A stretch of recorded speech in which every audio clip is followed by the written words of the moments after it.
beloved Boss Mike Cervera. Nauubos na umano ang pasensya ni PBBM kay DILG Secretary John Vic Remulla at umabot pa raw ito sa puntong pinaalis siya sa isang press briefing sa Malacanang. Kita nyo, di ba? Sabi ko sa inyo, tama yung puting palaka ko eh. Hindi yung galing sa bolang kristal. Oo. O kita nyo, totoo yung sinasabi ko sa inyo, si John Vic, pinagtatabuyan na, no? Grabe, no? Irene Villanueva. Oh, sige, tuloy. Tama yung ping palaka natin. Oh.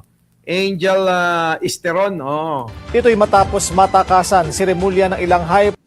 Siya pa nga. Oh, yan na. Nauubos na umano ang pasensya ni PBBM kay DILG Secretary John Vic Remulla at umabot pa raw ito sa puntong pinaalis siya sa isang press briefing sa Malacanang.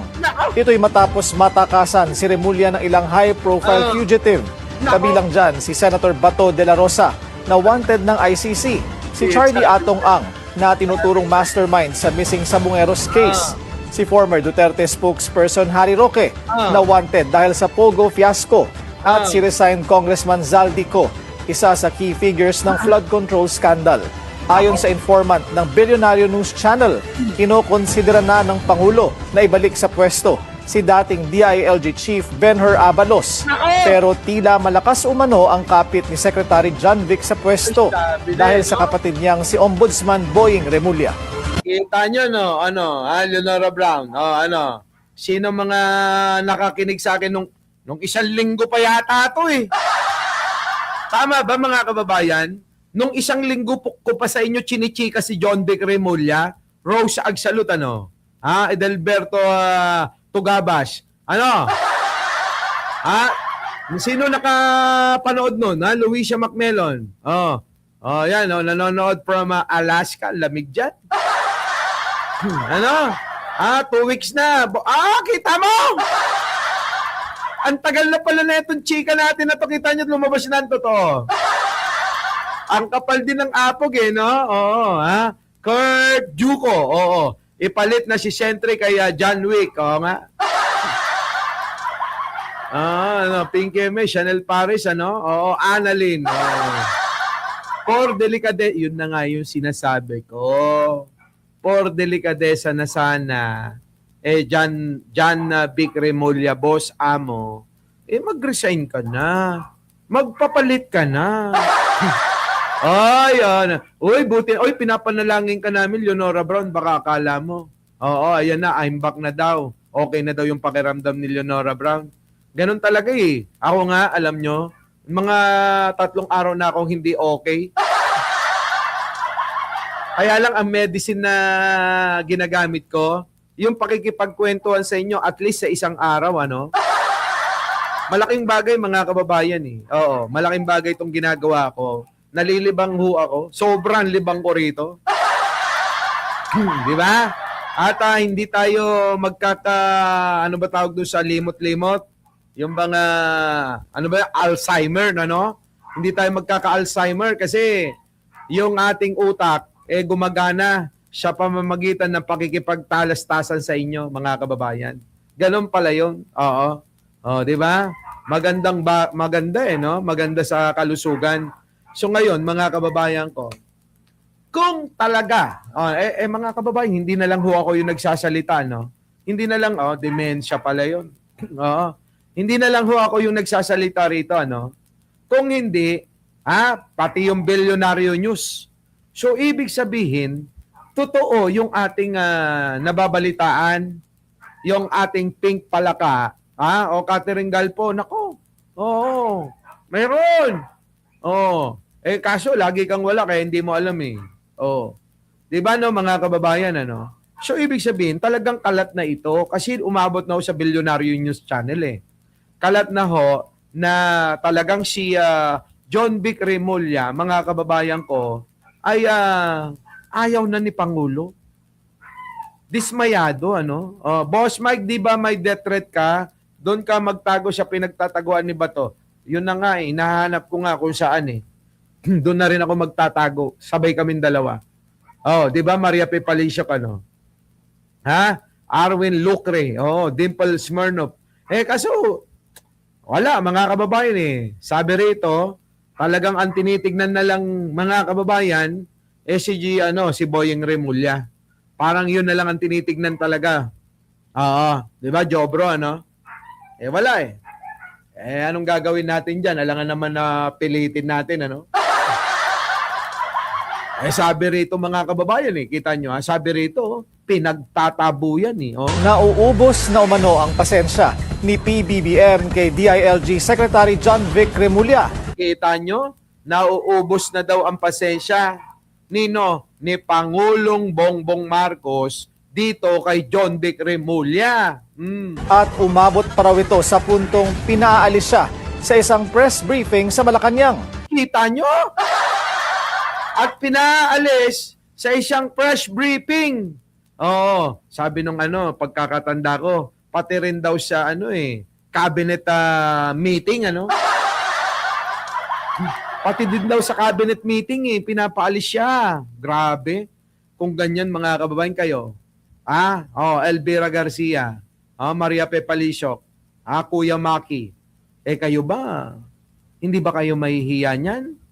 Sige nga mga kababayan, kayo, hindi kayo mahihiya na pinagtatabuyan na kayo halos, tapos nananatili pa rin kayo dyan. Diba, dapat delikadesa na yan. Diba dapat mga kababayan tayo, no? Tayo. Ako ganyan. Aalis na ako, hindi na ako magpapaalam. Kapag nakaalis na ako, nakauwi na ako ng bahay, sabihin ko, suko na ako, ayoko na ho. Hanap na kayo ng ibang kapalit ko. Dahil hindi ko naman nami-meet yung requirements na gusto nyo. Di ba? Ayaw na gani. Kung di lang talaga kay Boyeng, matagal nang pinaalis yun na yan. Nakakaya talaga, Leonora Brown. Kahit ako mga kababayan, sinabi ko sa inyo, kahit ako, ganyan ang gagawin ko. Sabi ni Dane, Boss Mike, congrats sa kaso. Wala namang doon. Ang ako naman yung mga kaso-kaso na yan. Marami akong mga sinasampan ng kaso. Sa totoo lang. Marami yung mga nagkakautang, yung mga nang iistapa, ganon. First time ko nga magkaso ng mga ganyan ayun, kita nyo naman, di ba? Sabi ko naman sa inyo, hindi naman ako maingay. Na lahat na lang, binubulaga, no? Ako kasi, mga kababayan, sa mga personal na mga bagay na, alam niyo yun, na hindi na dapat pang malaman ng iba, tahimik lang ako doon. At hayaan natin na, di ba, ang dulo, tagumpay mo. Kaysa yung mga piling mga may panek-nek mo pa Kala mo talaga kayang-kaya, no? Ayun, iyakin palang putang ina. Tapos ngayon, namamalimos pa. Di ba nakakahiya yung mga ganun? Di ba? Yung yabang ka, yabang mo, yabang, wala! Ganon, kayang-kaya daw pinamamalita pa na meron pa daw siyang milyon-milyon na, milyon-milyon daw na nakaabang para gastusin sa akin. Tapos ngayon namamalimos. Puro yabang. Di ba? Wag ganun. Ako, mga kababayan, tayo, joke-jokean lang tayo. Pero kapag dating ng mga ganyang senaryo, pagkakataon, di ba? Makikilala mo ko kung sino ako. Ngayon, di ba? Nakilala mo ko kung sino ako. Di ba mga kababayan? Ayun na. Nagpasya na ang korte. Lahat ng kaso na sinampa ko doon sa tao na yon, naipanalo ko. 3 counts of cyber libel. Di criminal ka na dahil criminal case yan 3. 3 beses kang kriminal. O, kita mo? Oh. Di ba no? Ano? Ano ba naman may BMB Admin Sushi 300? Alam nyo, anytime pwede ako isang tawag ko nga lang yan eh. Diba no? Yun. Alam nyo, naniniwala talaga ako mga kababayan na papanig sa iyo ang katotohanan. Kaya nga tayo, doon tayo sa katotohanan lagi, no? Tripit din, no? Tripit din. Ay, 3 kaso eh. 3 kasong kriminal. Kriminal yan ha, mga kababayan ha. Hindi yan civil. Iniisip ko pa yung civil. Oo. Kasi meron pa akong kukunin o hihingiin na siguro mga 10 million. Minsan nandoon pa rin naman yung awa ko, ano. Nandoon pa rin yung awa ko. Pero pagka nakikita mo na walang pagsisisi, ano.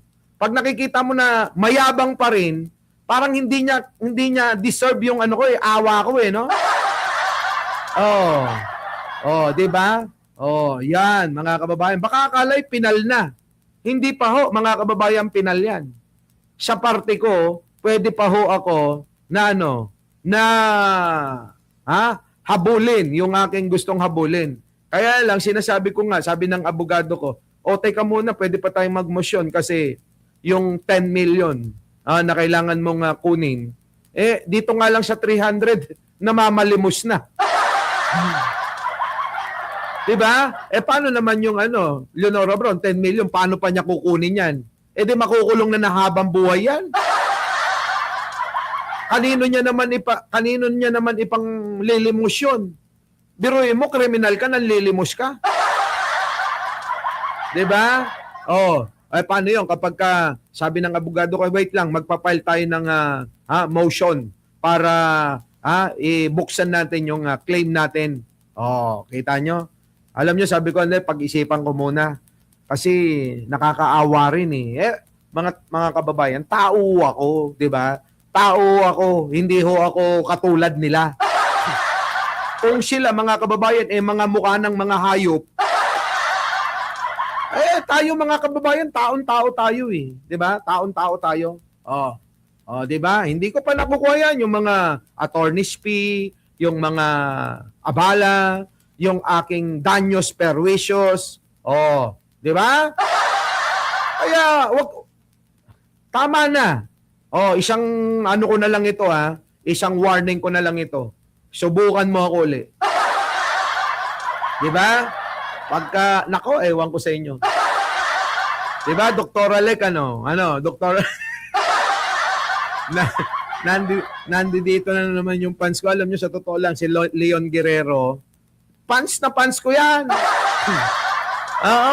Kaya lang mali ka ng paandar yun po yun, mga kababayan. Balikan na natin ito. Ito'y matapos matakasan si Remulla ng ilang high-profile fugitive. Kabilang dyan si Senator Bato de la Rosa, na wanted ng ICC. Si Charlie Atong Ang, na tinuturong mastermind sa missing Sabongeros case. Si former Duterte spokesperson Harry Roque, na wanted dahil sa Pogo fiasco. At si resigned Congressman Zaldico. Kita nyo mga kababayan, ni isa dyan mga kababayan, wala pa hong nahuhuli si John Vic Remulla. Ibuloy tuloy sige tuloy. Ito naman si Leon kung maka-addict. Nakita nyo na ba yung mukha ni Leon? Aminin mo na Leon. Aminin mo Leon, dati sinabi mo nagdudurog ka talaga Di ba dati ka mo nagdudurog ka? Sabi mo yan Ikaw, umamin ka na nga. Hindi ka naman na makukulong, wala na si Duterte. Magbago ka na magbago ka na. Iba na ang presidente, gwapo na, hindi na pangit. Hindi mo na kamukha ang presidente. Isa sa key figures ng flood control scandal. Ayon sa informant ng Billionaire News Channel, kinokonsidera na ng Pangulo na ibalik sa pwesto si dating DILG Chief Benhur Abalos. Wala na, eto na daw. Si Benhur Abalos ang napupusuan daw ni Pangulong Bongbong Marcos. Uy, mabait yan, oh. Mabait naman sa personal yan si Leon. Medyo mahina nga lang ang ulo. So, paano? Tama ba yung hula natin? Our beloved Boss Mike! Boss Mike!